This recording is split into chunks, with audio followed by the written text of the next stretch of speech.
basically, you are responsible for lighting up Brisbane skies tonight. And what can you tell us about these fireworks? We are placed right out the front of one of the platforms in front of the new Star Casino that's being built here in Brisbane at Queen's Hall. How many platforms are there, and what are we going to see tonight, Paul?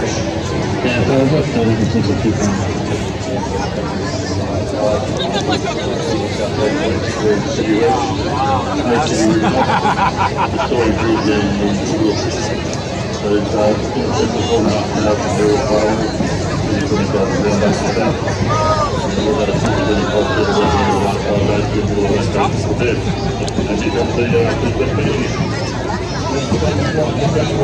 John, I'm fascinated in your upbringing, mate, because as a young bloke, you buy up a letterbox and think you was going to make a career out of this and you start building firecrackers.